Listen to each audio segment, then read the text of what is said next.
প্রধান উপদেষ্টা প্রফেসর মোহাম্মদ ইউনূস আইনের শাসনের কথা বলেছেন। জাস্টিস নিয়ে আমরা প্রচুর কথাবার্তা বলি, কিন্তু মব জাস্টিস সেটা সাম্প্রতিক সময়ে গত কয়েক মাসের সবচেয়ে আলোচিত বিষয় এবং আতঙ্কের বিষয়। আইনের শাসন তো নেই, বরং সেটা এখন যত্রতত্র যার তার হাতে। আইন শৃঙ্খলা পরিস্থিতির চরম অবনতি, গণপিটুনি এবং মাঠ প্রশাসনের চ্যালেঞ্জ। হ্যাঁ, প্রশাসনের অনেক সমস্যা আছে, তাদের নিয়ে আমাদের অনেক অভিযোগ আছে। বিগত সরকারের আমলে তারা দোষর হিসেবে কাজ করেছে, সবটাই সত্যি। কিন্তু প্রশাসন ছাড়া তো এটা রাষ্ট্র সরকার চলে না, সেটা আমাদের মাথায় রাখতে হবে। এবং প্রশাসনকে যেভাবে ক্লিনজিংয়ের চেষ্টাটা হচ্ছে, যেভাবে যাকে তাকে যখন খুশি সরিয়ে দেয়া, চাকরি থেকে বিদায় করে দেয়া, ওএসডি করে দেয়া এবং একটা বাল্ক ধরে, সেটা প্রশাসনে চরম নৈরাজ্য এবং অস্থিরতা তৈরি করছে, যেখানে আস্থার সংকটটা একদম শুরু থেকেই ছিল। সো আমি মনে করি এই বিষয়গুলো একটা বড় চ্যালেঞ্জ হয়ে দাঁড়িয়েছে সবার জন্য, প্রশাসনের জন্য, সরকারের জন্য এবং জনগণের জন্য। বাংলাদেশে গণপিটুনি এবং সহিংসতার ঘটনা বেশ উদ্বেগজনক হারে বেড়েছে, সেটা আমরা সবাই জানি এবং দেখছি। বিশেষত অন্তর্বর্তী সরকারের 7 মাসে 114টি ঘটনায় 119 জন নিহত এবং 74 জন আহত হয়েছেন। বিভিন্ন সংবাদ মাধ্যম সূত্রে সেটা আমরা জেনেছি।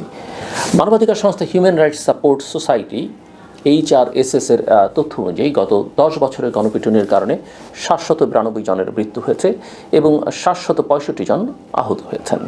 গণপিটুনি মূলত ডাকাতি, ছিনতাই বা চুরির অভিযোগে ঘটে থাকলেও সাম্প্রতিক সময়ে, অর্থাৎ বিশেষ করে 5ই আগস্টের পরে, রাজনৈতিক উত্তেজনা, ধর্মীয় অবমাননা এবং ছেলেধরা সন্দেহের মতো বিষয়েও একই ধরনের সহিংসতার ঘটনা ঘটেছে।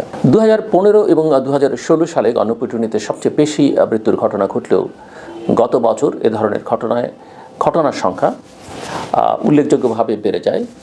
শুধু জানুয়ারি এবং ফেব্রুয়ারি মাসেই দেশে 30টি গণপিটুনির ঘটনায় 19 জন নিহত হন। সংখ্যাটা নিঃসন্দেহে উদ্বেগের এবং তাৎপর্যপূর্ণ। এখন প্রশ্ন হচ্ছে যে গণপিটুনির কারণ কি এবং আইনের কি দুর্বলতা এখানে লক্ষ্য করা যায়। কোনো বিশ্লেষক মনে করেন যে গণপিটুনির পেছনে কয়েকটি মূল কারণ রয়েছে। একটি হচ্ছে আইন শৃঙ্খলা পরিস্থিতির অবনতি, বিশেষত অন্তর্বর্তী সরকার, অর্থাৎ প্রফেসর মোহাম্মদ ইউনূসের নেতৃত্বাধীন সরকার দায়িত্ব নেওয়ার পর দলবদ্ধভাবে হামলার ঘটনা বেড়েছে, যা মব নামে পরিচিত। জনগণের হতাশা এবং প্রতিশোধ প্রবণতা, অপরাধীদের শাস্তি না হওয়ায় মানুষ নিজেরাই বিচার করবার চেষ্টা করছে। অবস্থা যেখানে বদল হওয়ার কথা ছিল সেটা না হয়ে বরং অনেক ক্ষেত্রে উল্টো হচ্ছে। আইন শৃঙ্খলা বাহিনীর অকার্যকারিতা, পুলিশ এবং অন্যান্য বাহিনীর পুরোপুরি কার্যকর ভূমিকা রাখতে পারছে না, ফলে অপরাধীদের ধরে জনগণের হাতে তুলে দেওয়া হচ্ছে। এবং অনেক সময় আমরা লক্ষ্য করেছি যে পুলিশ সেগুলো চেয়ে দেখে। অপরাধ প্রবণতা বৃদ্ধি, অর্থাৎ চুরি, ডাকাতি, ছিনতাই বেড়ে যাওয়ায় সাধারণ মানুষ সন্দেহভাজনদের ধরে গণপিটুনি দিচ্ছে। জনসচেতনতার একটা বড় অভাব লক্ষণীয়। অনেক ক্ষেত্রে উদ্দেশ্যমূলকভাবে গুজব ছড়িয়ে নিরীহ মানুষকেও গণপিটুনির শিকার করা হচ্ছে এবং এটা করা হচ্ছে যে যার স্বার্থে করছেন। আইনগত ব্যবস্থা নিতে আমরা দেখছি না। গণপিটুনিতে জড়িতদের বিরুদ্ধে যেমন কোনো ব্যক্তির শাস্তির ব্যবস্থা হয়নি, ফলে এই সহিংসতাটা অব্যাহত রয়েছে। HRSS মনে করে যে এটি একটি গুরুতর মানবাধিকার লঙ্ঘন এবং অপরাধীদের বিরুদ্ধে যথাযথ ব্যবস্থা নেওয়া না হলে ভবিষ্যতে পরিস্থিতি আরও খারাপ হতে পারে। ওই মানবাধিকার সংস্থাটি বলছে যে আইন শৃঙ্খলা বাহিনীকে কার্যকর ভূমিকা রাখতে হবে যাতে জনগণ আইন নিজের হাতে তুলে না নেয়। কিন্তু অনেক সময় লক্ষ্য করি যে এই বিষয়ে সরকারের দায়িত্বে থাকা কারো উৎসাহব্যঞ্জক কথাবার্তা আমরা তাদের কাছ থেকে শুনি বা এটাকে নিবৃত্ত করবার প্রয়াসটা তাদের মধ্যে আমরা দেখি না। আমি যেটা শুরুতে বলছিলাম যে মাঠ প্রশাসনে এক ধরনের অস্থিরতা এবং আমরা লক্ষ্য করছি। শুধু অস্থিরতার কথাই বলছি কেন, মাঠ প্রশাসনে আমরা একটা রাজনৈতিক চাপও লক্ষ্য করছি। প্রশাসনের শীর্ষ পর্যায়ে রদবদল এবং ওএসডি, অর্থাৎ বিশেষ ভারপ্রাপ্ত কর্মকর্তা, যাকে আমরা ইংরেজিতে সংক্ষেপে ওএসডি বলি, নীতির কারণে বাংলাদেশ সচিবালয় এবং মাঠ প্রশাসনে ব্যাপক অস্থিরতা বিরাজ হচ্ছে। এমনকি পুলিশ প্রশাসনেও সেটা আমরা লক্ষ্য করছি। মাঠ পর্যায়ের কর্মচারীরা নানা রকম রাজনৈতিক এবং প্রশাসনিক চাপে রয়েছেন। সবচেয়ে বড় চাপটা হচ্ছে তাদের মানসিক চাপ, এবং এই মানসিক চাপ দূর না করা গেলে সমস্যার সমাধান কিন্তু হবে না। বিগত সরকার অর্থাৎ শেখ হাসিনা সরকারের আমলে দায়িত্ব পালন করা অনেক ডিসি, জেলা প্রশাসক এবং অন্যান্য উচ্চপদস্থ কর্মকর্তাদের বাধ্যতামূলক অবসরে পাঠানো হয়েছে, যা প্রশাসনের মধ্যে আতঙ্ক সৃষ্টি করেছে। পাশাপাশি রাজনৈতিক পালাবদলের ফলে নতুন করে ক্ষমতার কেন্দ্রে আসা গোষ্ঠীগুলো সরকারি প্রশাসনে প্রভাব বিস্তার করতে চাইছে। নিঃসন্দেহে আপনি দোষরদের বিচার করবেন, শাস্তি করবেন, কিন্তু ঢালাওভাবে সেটা করলে হবে এবং সুনির্দিষ্ট প্রমাণের ভিত্তিতে সেটা করতে হবে। সো মাঠ প্রশাসনের চ্যালেঞ্জ এবং প্রশাসনিক জটিলতাটা কি? মাঠ প্রশাসনের কর্মকর্তারা যেটা বলছেন যে সেটা হচ্ছে তারা প্রতিনিয়ত রাজনৈতিক চাপের মুখে পড়ছেন। বিভিন্ন রাজনৈতিক দলের অনুসারীরা বিভিন্ন দাবি নিয়ে সরকারি দপ্তরে ছুটছেন এবং নিজেদের সমন্বয়ক পরিচয়ের চাপ প্রয়োগ করছেন। আমি নিজেও এমন অনেক সমন্বয়ক ঢাকার বাইরে গিয়ে পেয়েছি।